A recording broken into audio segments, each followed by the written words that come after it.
प्रणाम। प्राणों के आधार आत्म संबंधी प्यारे श्री सुंदर साथ जी, धर्म प्रेमी साथियों, माता और बहनों, धाम धनी अक्षरातीत उस पार ब्रह्म परमात्मा की असीम कृपा और हादी सतगुरु महाराज जी की प्रेरणा से आप गुरु माता के इस वार्षिक स्मृति समारोह में आए हैं। विषय सारा हमारा जागने का है। किसी न किसी प्रोग्राम के किसी न किसी प्रोग्राम के बहाने गोष्ठी हो या वार्षिक प्रोग्राम या स्मृति दिवस हो, सब विषय हमारे हादी का एक ही प्रेरणा थी लेकिन कि जागने का विषय कुछ भी करके सुंदर साथ को समझ हो जाए, पहचान हो जाए। ये उनका एक ख्वाब था, स्वप्न था, जिसको वो स्वयं ही अपने उस ख्वाब और स्वप्न को स्वयं ही साकार कर रही है। सुंदर साथ वाणी से जितना दूर था उतना ही राज्य से उस परमात्मा से दूर था। वाणी के जितने करीब आया, वाणी जैसे जैसे समझ में आने लगी तो सुंदर साथ को ये एहसास होने लगा कि हम अब परमात्मा के सानिध्य में हैं। अक्षरातीत पारब्रह्म परमात्मा के निकट है। अवश्य हमारी आत्म जागृत होगी, वह जीव को अखंड मुक्ति मिलेगी। क्योंकि वाणी के लिए इस बारे में प्राणनाथ जी कह रहे हैं, आएगा इसमें सार का सार लेने के लिए कह रहे हैं।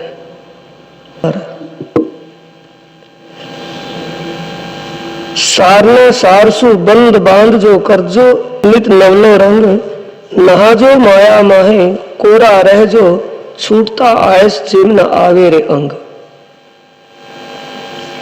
कहने के लिए सुंदर सा जिम कह रहे हैं आसान है, लेकिन उसको करना, उस रास्ते पर चलना वो कठिन है।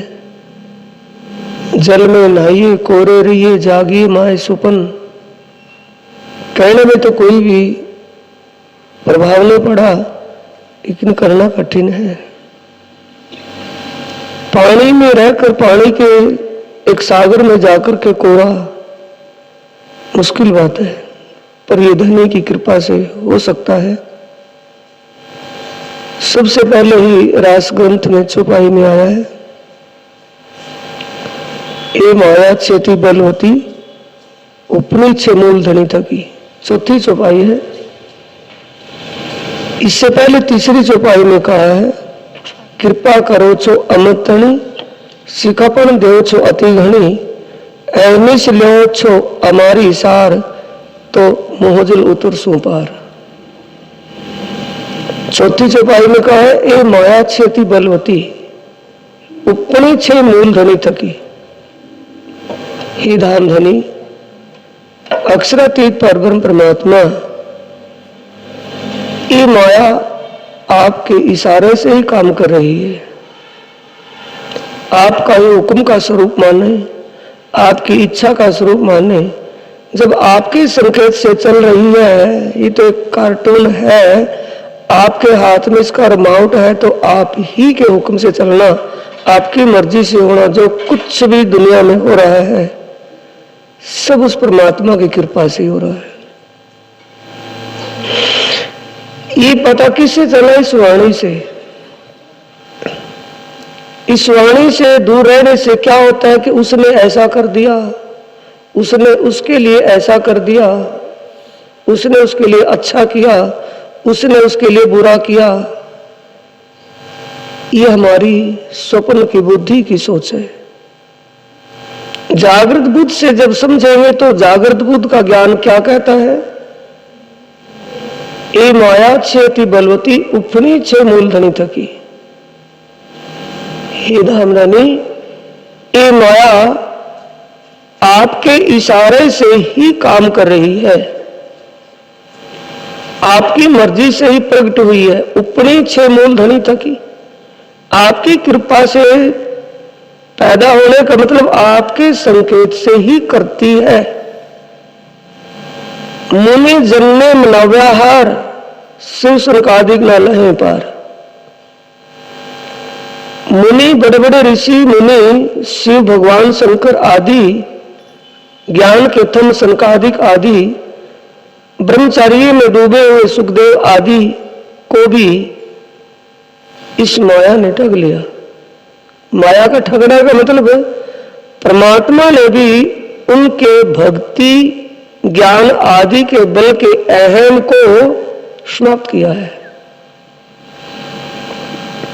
ये माया छेती बलवती उपड़ी छे मूलधनी तकी मुनि जन ने मनाव्याहार सुब्रमादिक न लहे पार।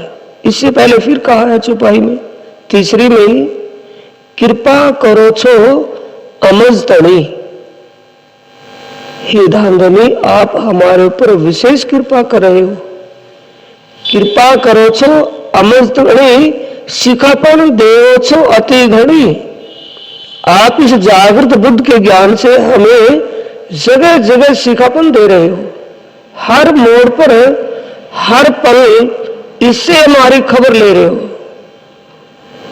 ये अनुभव करके देखना सुंदर साथ जी, जब ये वाणी का रस अंदर चला जाएगा तारतम का ये रस चढ़ा जहर उतारे का मतलब वाणी का रस अंतस्करण को छू लेगा। इन्हीं वाणी को समझ करके हम उस पर विश्वास ईमान से चलेंगे तो फिर दुखी नहीं होंगे। क्या अंदर से आवाज आएगी कि ये धाम धनी की इच्छा से हो रहा है, जैसा वो करेंगे वो अच्छा ही करेंगे, हमें वो अच्छा लग रहा हो या बुरा, वो तो उनकी कृपा से रहा है। उसने उसके लिए किया, उसने उसके लिए किया। ये रस ये तारत ये जहर हमारे अंदर जो है वो स्वप्न की बुद्धि से ही है कि उसने उसके लिए ऐसा किया, उसने उसके लिए ऐसा किया।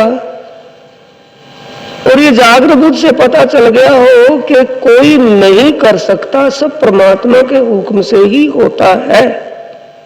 फिर दोषी किसको ठहराएंगे? कोई दोषी दिखाई ही नहीं देगा, कोई दुश्मन दिखाई ही नहीं देगा, सब सज्जन है।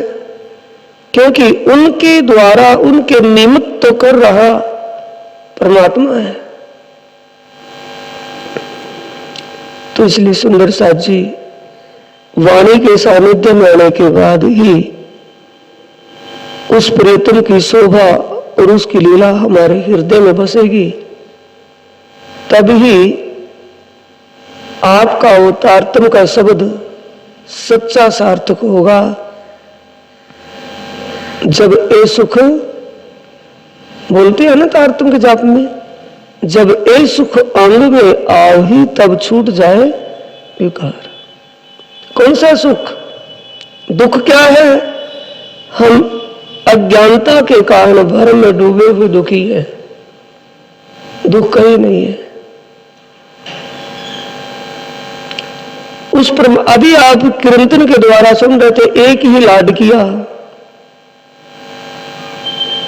उस परमात्मा ने, पारब्रह्म परमात्मा ने अपनी आत्माओं को एक ही लाड में लाड किया, उस लाड में भूल गई। उनके लाड से दुख का खेल देखने को मिला है। और जो दुख में हम दुखी हो रहे हैं वो उनका लाड ही तो है। मांगा है आत्माओं ने, दिखाया है उन्होंने। देखकर दुखी ना होना, तो 748 पेज खोल ले, 748 पेज।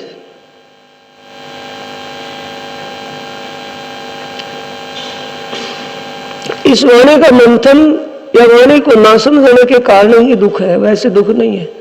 जब ये वाणी समझ में आ जाएगी फिर कोई दुख नहीं है। 748 पेज पर खोल ले, प्रकरण नंबर 131।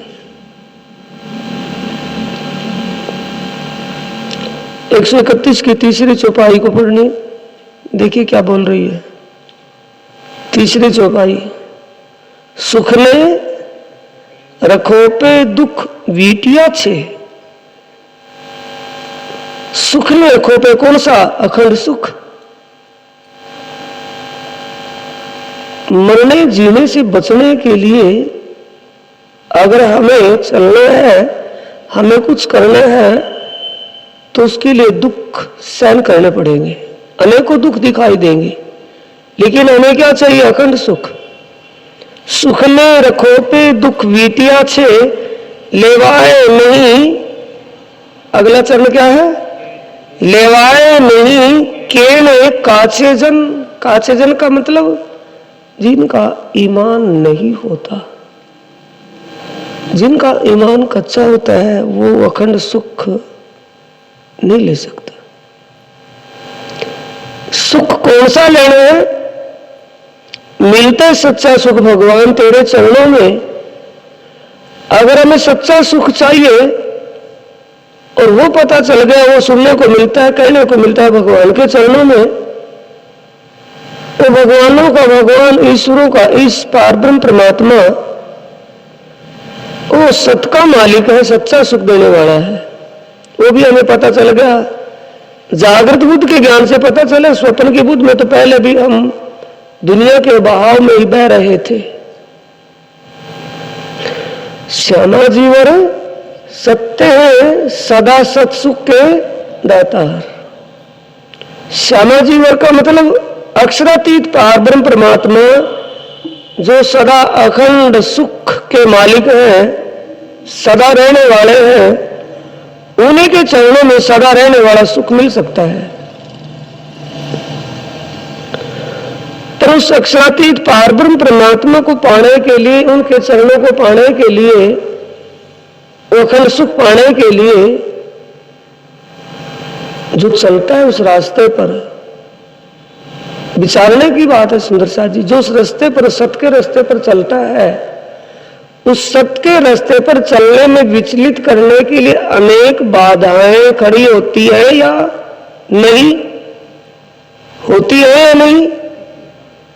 ईमान की परख किसके होगी? जिसके अंदर ईमान की बू हो गई होगी, सुगंध अंकुरित हो गया होगा, जिसके अंदर वो जागृति का भाव बन गया होगा, जिसके अंदर वो ईमान बन गया होगा, सत्य का अंकुर फूट चुका होगा।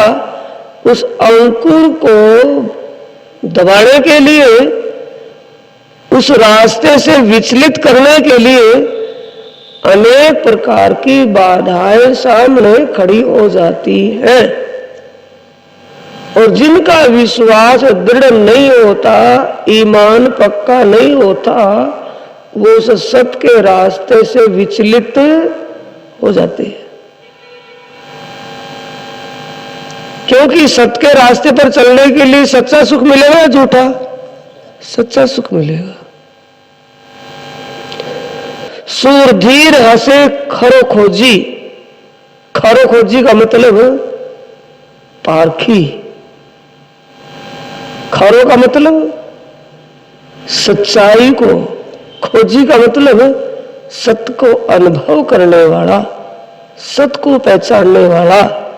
सूरधीर हंसे, जो कोई सूरधीर होगा, सत्य की परख कर लेगा, सत्य को जान लेगा, सत्य को समझ लेगा कि सत्य सुख कैसे मिलेगा, जन्म मरण से छुटकारा कैसे मिलेगा, नरक अग्नियों से छुटकारा कैसे मिलेगा।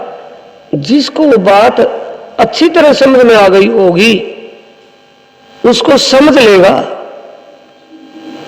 वो रास्ते से विचलित नहीं होगा। क्यों?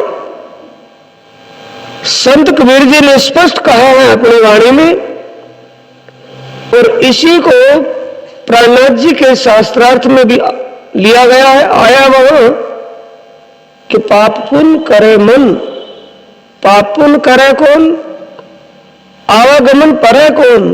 पाप पुण्य करे मन, आवागमन पढ़े जन। आने जाने में, आवागमन में जीव पड़ता है, और पाप पुण्य मन करता है, जीव नहीं। मन के कर्तापन को जीव अपने ऊपर लेता, क्योंकि जीव का संबंध मन के साथ गहरा है। कई जन्मों से है, एक जन्म में नहीं होता, कई जन्मों से है। उसके संस्कार, उसकी वो सुबुद्ध उसके साथ जुड़ी होती है, उससे ही पूछता कि करूं तो क्या करूं। मन का तो ये कर ले, वो कर लेगा। कर्तापन किसने ले लिया? जीव ने, अज्ञानता में। अगर मन पर अधिकार हो जाएगा नहीं करता मैं, तू क्या करेगा? समझे ना? वो महाराज जी की बात एक प्रमाणित आपको बताई थी, रस पीने वाली। हाँ, महाराज श्री ये जहां जुत्ता घर है, ये इतना की कमरा था उस वक्त, और जहां ये गाड़ियां खड़ी है यहाँ चरखी थी सुमेर की, सुगन और सुमेर की। तो सुगन सुबह सुबह जनवरी के महीने में, दिसंबर जनवरी, जब ये धुंध ठंड पड़ती है पूरी, सुबह सुबह वो आया सुगन, और जैसे महाराज जी को प्रणाम किया, महाराज जी कहने लगे, भाई सुगन आज तो रस लिया। सुगन ने पूछा, महाराज जी आगे का ले आऊं पीछे का? कड़ाए पकते हैं ना दो, एक में तो गाढ़ा हो जाता है, कि उसमें से ले आऊं या पिछले में से? कि आगे पीछे वाले में से नहीं, पिंडे में से ला। पिंडे का मतलब जहां पिड़ाई हो रही है ना गन्ने की, ताजा ला ना, तू ताजा ला। और गन्ना बासी होगा ना, ठंडा रात का था, और उसमें से ठंडा लिकड़ेगा या गर्म? ठंडा। अब महाराज जी का हुक्म था, जैसे भी वो कह रहे हैं कि चलो भाई, और रस लेकर के आ गए। महाराज जी की कहावत है, रस लेकर के आ गए। सुगन ने लाकर के दे दिया। वो सुगन इंतजार करता है कि भी और लाना पड़ा तो मैं और भी लाऊंगा। महाराज जी ने कटोरी में लिया रस, और उसमें जीभ निकाल करके वो डुबो दी, और सुगन देख रहा है कि भाई और मंगवाएंगे तो अब काफी देर हो उसको डुबे हुए। तब सुगन कहता है कि महाराज जी और ले आऊं कि क्या, कि रस और ले आऊं कि तेरा दिमाग खराब है? हमने तो इसको डुबोना था, ये चंडाल नहीं मर रही थी डूबने के लिए, इसको डुबोने के लिए, तो तू डूब मर, हमें तो नहीं पीना। डूबने तू डूब मर, हमें नहीं पीना, इसको मरना पी करके। किस पर अधिकार किया सुंदर साथ जी? मन पर कि जीव पर? मन पर जिस दिन भी अधिकार हो जाएगा सुंदर साथ जी, मन का क्या है? तिनका। किसको ढाक रखा है? तिनके में। वाणी में है, कई बार से है, वाणी के अंदर है। शेर मेर का नजर आता है ना, दूध पानी का नजर उस पर कर्ण में आता है। तिनके ने पर्वत को ढापिया, चिंटी ने कुंजर को निग लिया, चिंटी के पांव कुंजर बांधिया। ये तिनका और चिंटी क्या है? मन है। जिसका मन अपने अधीनस्थ हो गया,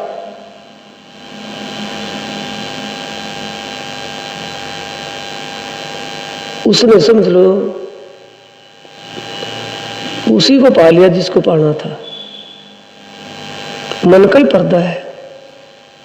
तो छुपाई पढ़ो, सुख ने रखो पे दुख वीटिया छे, लेवाए नहीं केने काचे जन, सुरधीर हसे खर खोजी ते ले से दृढ़ करी। आ गया ना मन का चक्कर, मन को दृढ़ कर लिया उसने। मन को जिसने अपने अधीन कर लिया होगा, मन पर विजय प्राप्त कर ली होगी, मन को जीत लिया होगा, अंतर आत्मा की आवाज सुनकर के जो चलता होगा। दोनों की आवाज अलग है कि एक ही है? दोनों का ताल अलग अलग लगता है ना। मन का ताल अलग है और आत्मा का अलग है। सूरधीर हसे, जिसने सत्य को पहचान लिया होगा, समझ लिया होगा, ऐसा दृढ़ विश्वासी कभी भी विचलित नहीं होगा। उसको सत्य की जरूरत है, कुछ भी हो जाए, कुछ भी होता रहे।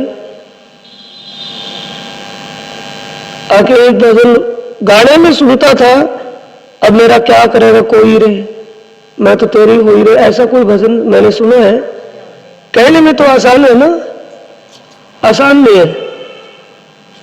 है कि नहीं?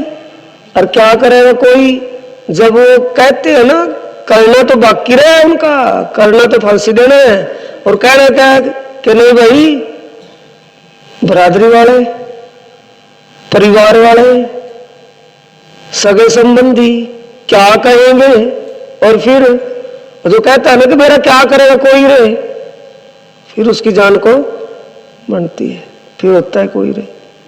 कहने में और करने में आसान है कि कठिन है? कठिन है सुंदर साथ जी। इसी को भैरव झांप खाना लिखा है। वाणी अलंकारी का साथी, बार बार कहता हूं, वाणी है संकेतों में। जैसे मैं बोलता हूं ना कि एक बच्चा किसी भी घर में बहू का जेठ या ससुर बाहर से आ गया हो और वो कहे, कोई चीज पूछ रहा हो, मांग रहा हो, कह रहा हो, तो क्या कह रही? अगर जेठ खड़ा है तो कह दे अपने ताऊ को, अगर ससुर खड़ा है तो कह दे अपने बाबा को। कहने वाला कोई बच्चा नहीं, वहां कह दे कौन? वो आप ही बोल रही है, कह दे अपने बाबा को, कह दे अपने ताऊ को, संकेत में बोल रही है ना। ये वाणी है अलंकारिक है। इसमें ऐसा है या नहीं है भाई? बार बार मेरे को चर्चा न करनी पड़ेगी, ऐसा है या नहीं है?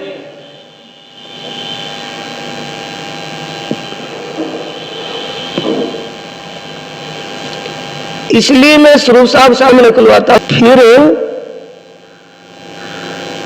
पेज नंबर 72वां प्रकरण है तिरंतन का ही, पेज नंबर 648 है, वो भी खोल करके देख लो। यहां अपना हाथ रखना है। 648 की ऊपरली ही चौपाई, पहली चौपाई है, प्रकरण 72 है, 648 पेज।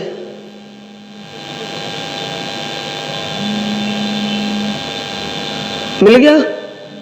648 पर चौपाई क्या है? पहली है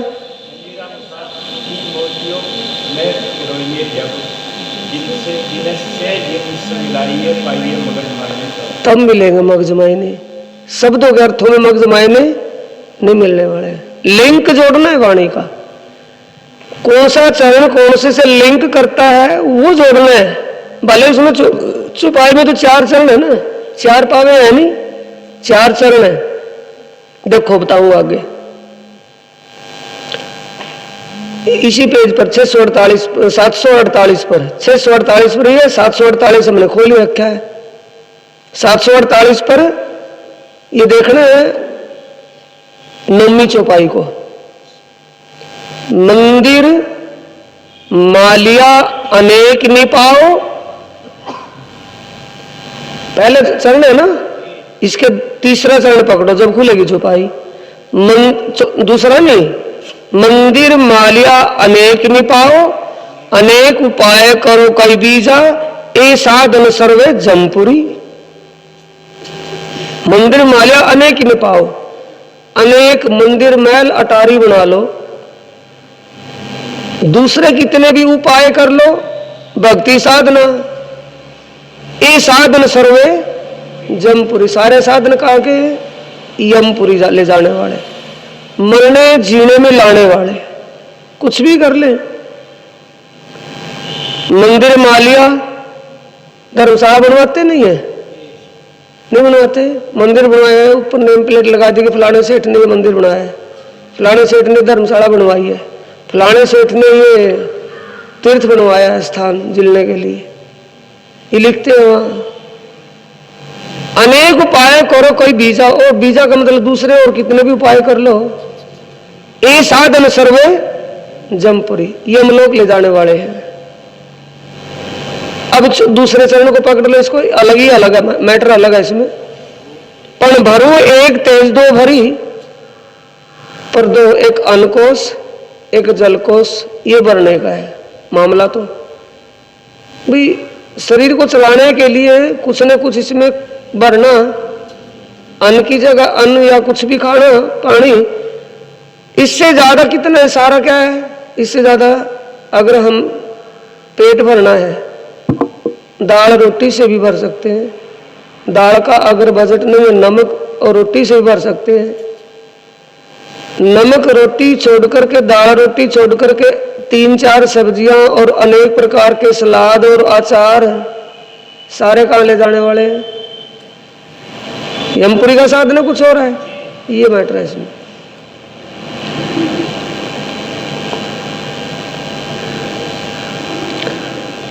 ऊपरली चौपाई, पहली चौपाई लेंगे अब इसकी, ये तो समझ में आ गया। 3 चरण जोड़े, चौपाई खुल गई। कहीं की चौपाई कहां जाकर के मिल रही होगी, वो तो जब वाणी पूरी समझेंगे तब पता लगेगा कहां कौन सी चौपाई किस किताब के किस प्रकरण की चौपाई और किस किताब के किस चौपाई से लिंक कर रही है, खुल जाएगी वाणी सारी। इसी 748 पेज पर आओ अवसर केम भूलिए, चौपाई शुरू होगी। 748 पेज जहां से प्रकरण चल रहे हैं। आओ अवसर केम भूलिए, कारण एक कोलिया अन्न। एक कोलिया अन्न का मतलब शब्द का अर्थ लगाएंगे, एक बुगुल खाने के लिए, ये तो शब्द का अर्थ हो गया। लेकिन इसके अंदर छिप क्या रहा है? दूध तो निकल गया, लेकिन इसके अंदर मंथन करेंगे तो है क्या? इसके अंदर घी है। घी का मतलब आओ, इसके अंदर क्या है? आओ अवसर केम भूलिए, जो समय हमें मिला है। कौन सा समय मिला है? कलयुग में, भरतखंड में मानव का तन मिला है, उसके साथ सतगुरु का ये ब्रह्म ज्ञान मिला है। ये सब कुछ पाकर के किसके पीछे खो रहे हैं? कोलिया एक अन्न के पीछे क्या छिपा है? करना, खाना और सोना, ये कोलिया अन्न है। करने, खाने, सोने में जैसे पशु पक्षी हर कोई जीव अपना जीवन गुजारा कर रहा है, और मानव का चोला पाकर के, मानव का तन पाकर के भी हम अपने जीव को अखंड मुक्ति ना दे पाए, तो जैसे पशु पक्षी जीकर गए उनसे भी बेकार जीवन चला गया। उनको तो योनि मिली ही थी एक अज्ञानता की, अज्ञान कुंड में पड़े थे वो तो। एक मानव का तन पाकर के भी अगर अपने जीव को हम बार बार नरकों में जाने से ना बचा सके, तो हमारा जीवन ही बेकार चला गया। किसके पीछे? करना, खाना। क्यों? बिना करे तो खाने को आना ही नहीं कहीं से, और खाए बिना गुजारा होना ही नहीं, और सोना तो पड़ेगा, जब थकावट होगी खाएंगे। तो करना, खाना, सोना जो और जीव कर रहा है वो इंसान कर रहा है। ये कह रहे हैं कि ये मौका पा करके, ये जीवन अनमोल पाकर के भी तुम पशुओं से भी बढ़ करके जी रहे हो, ये क्या है? एटला माटे आप इतने के लिए, यानी करने, खाने, सोने के लिए ही, एटला माटे का मतलब के लिए ही, हम सिर्फ करने, खाने, सोने के लिए ही ये सु अवसर अपना गंवा रहे। ना चर्चा है, ना चितुनी, ना वाणी मंथन। घर में बैठ करके वाणी चर्चा सुने, घर में बैठ करके वाणी का मंथन करें, समय पा करके ध्यान चितवन करें, तो क्या होगा? माया के अंदर नाजो कोरा रह जो। पिछली चौपाई है, देखो पिछली चौपाई लास्ट में मिलेगी 750 पेज पर। 24वीं चौपाई का तीसरा चरण, नाजो नाजो माया माहे कोरा रह जो, छूटता आयस जेम न आवे रे अंग। छूटता का मतलब यहां से छोड़, शरीर छोड़कर चलने में कोई भी दुखी नहीं है। संसार में रहते हुए भी जिन विकारों से, जिन विषय विकारों से आप छूट जाओगे, उन्हीं के बीच में रहते ही तुम्हें कोई भी आपत्ति नहीं होगी, पर उसके लिए मन दृढ़ करना पड़ेगा। आया ना इसमें पीछे चौपाई नंबर 3 में, सूरधीर हसे खरो खोजी ते ले से दृढ़ करी सूरधीर। जो युद्ध में जीत लेते उसको सूरधीर कहते हैं या कायर कहते हैं? सूरधीर। जिस काम के लिए इस रास्ते को पकड़ा है, मानव का तन मिला और ये ब्रह्म ज्ञान हमें मिला है, इस ब्रह्म ज्ञान का उपयोग, सदुपयोग करें या दुरुपयोग करें, वो हमारा अपना काम है, ना कि ज्ञान का। क्यों? दूसरी चौपाई का तीसरा चरण पकड़ा है। पण आणे भूमि मुझवन घणो विस्मय, विश्व का संसार है, विस्मय इसके अंदर हर कोई है। विस्मय का मतलब है भूल जाना। सबको पता होता है वही साधु बाबा की बात। साधु बाबा का मतलब सदगुरु महाराज कांतादास जी का मतलब महाराज रामरतन जी के दादा गुरु। गुरु तो राजनारायण दास जी, और राजनारायण दास जी के गुरु कामता दास, जिनका उर्फ नाम साधु बाबा के नाम से था। ग्रेजुएट थे अपने समय के वो, उस समय में प्रोफेसर होते थे। और जब वो धनी के चरणों में आए, फूलपुर भैया से उनके चरणों में जैसे वो आए, गोपाल दास जी फूलपुर भैया मंदिर में रहते थे। फूलपुर भैया की एक लड़की उनके साथ ब्याही गई थी, जो साधु बाबा जी थे। उनका घर संपन्न था, धनवान घर था। जैसे बीमार हुए, और वो अपना निज नाम का जाप जानती थी बेचारी सारा कुछ। गोपाल परमहंस गोपाल दास जी जो फूलपुर भैया में थे, स्नेह सखी प्रेम सखी के नाम से जाने गए थे। 302 साल तक शरीर में रहे, तो उनसे दीक्षा ली हुई थी। बस जैसे वो सख्त बीमार हो गए, साधु बाबा जैसे वो सख्त बीमार हो गए, तो घर वाले कहने लगे कि सारा कुछ कर लेने के बाद, बहू उनकी तो बहू थी ना वो लड़की फूलपुर भैया की, कि बेटी तू भी अपना, तो कहती है मेरे महाराज ऐसे, मेरे महाराज ऐसे, मेरे गुरुजी ऐसे, तू भी उनके को बताए कुछ कार्य कर ले तो तेरी उससे ये बच जाए। तो उसने क्या किया, हाथ पांव धो करके 5 अगरबत्ती लगा करके निज नाम का जाप कर गया। 5 बार 7 बार निज नाम का जाप किया, और ये कहा कि धाम धनी इसको जीवन दान दीजिए, आपकी अति कृपा होगी। राज्य की कृपा हुई, हादी सतगुरु ने मेहर कृपा की, वो ठीक हो गए। पर ये बात रखी कि तुम्हारी तरफ से तो चला गया ये दुनिया से, कि हाँ अब तो मेरा हो गया, कि हाँ अब मैं जो चाहूंगी ये करेगा, कि हाँ जैसा कहेगी वो करेगा, कि ठीक है सतगुरु महाराज जी के चरणों में लेकर के जाऊंगे इसको। फिर ठीक हो गया। प्रोग्राम था फूलपुर भैया में, प्रोग्राम में चले गए। फिर कहा कि निज नाम ले ले, कि देखेंगे सोचेंगे करेंगे। चले तो गए, प्रोग्राम देखा, आ गए। फिर दोबारा से उसकी हालत ढीली होने लगी। फिर कहा कि गए तो थे, ले लेते तो, कि अब की बार लेंगे। निज नाम ले लिया। पढ़े लिखे होने के नाते वाणी समझ में आ गई। वाणी स्वरूप साहब नहीं, थोड़े से सुनने में समझ में आ गई कि ज्ञान ब्रह्म ज्ञान तत्व ज्ञान है। समझ में कितना आया कि लड़की पीछे रह गई और उससे भी आगे निकल गया। क्या बोलते थे साधु बाबा, जानता है पर ज्यादा नहीं चर्चा करें थे, कि जानता है पर मानता नहीं, जानता है पर मानता नहीं। एक लाठी से रखे थे, छोटे से तिनका रखे थे, उसमें ताल लगावे थे। वह जानता है मानता नहीं, जानता है मानता नहीं। यही बात यहाँ है। बोलो श्री प्राणनाथ प्यारे सदगुरु महाराज की प्रणाम।